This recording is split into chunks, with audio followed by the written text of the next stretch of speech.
Matt, tell us about the situation for you when this magnitude 8.9 hit.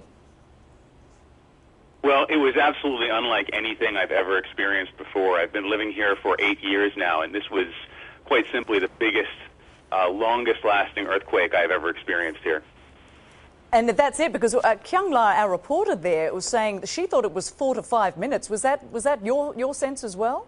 Oh, yes. The ground was rolling for an extended period of time. I wasn't exactly sure what to do or where to go. I'd never been prepared for anything like this. My wife and I stood outside and basically held on to the outside of our house. You couldn't even stand up. I mean, literally at the peak of these waves that were washing over the ground, you literally could not stay on your feet. You had to kind of crouch down in a ball or put your back against something so you didn't fall.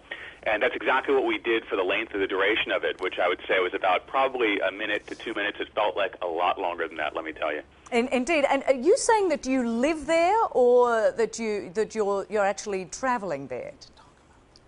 I actually live here. I've lived here for the last 8 years, and I live on the west side of the city in a little section of Tokyo called Kichijoji.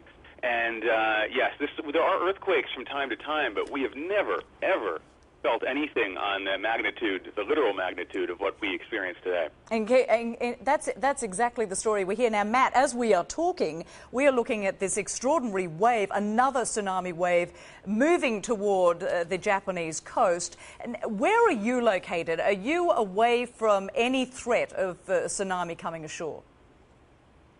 Yes, we're very fortunate to be located quite far inland. Of course, there's some rivers and streams around here, but those aren't being affected by the tsunami. We're kind of, I would say, a good 10 to 15 miles away from the coastline, so we don't have to really worry about that where we are. But with the footage that we're seeing, the video that we're seeing on the television screens is just, it's absolutely, it's heart-wrenching, actually, because you know that probably a lot of those people did not have a chance to evacuate before the wave hit, even though they were telling people, you need to get away from the shorelines, you need to get away from the water.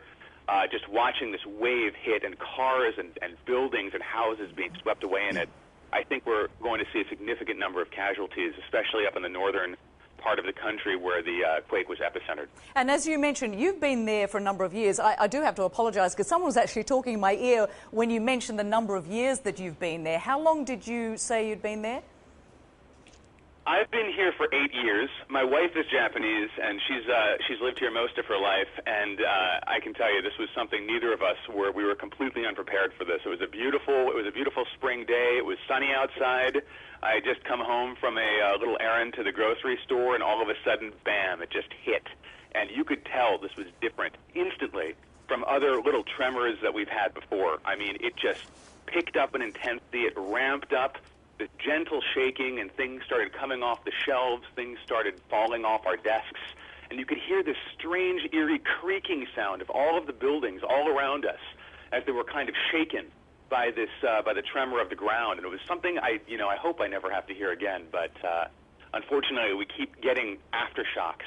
We've had 3 or 4 so far, and there's probably going to be other ones as well. And the reality is, I mean, living in Japan, this is something that you're very used to. But as you say, and of course, as people who've lived there all their lives, they know when this is different, and this felt very different. It absolutely did. I think this is going to be a tremor to remember, so to speak, and I think people are going to be talking about this for a long time to come, because really, Tokyo hasn't seen anything like this in decades.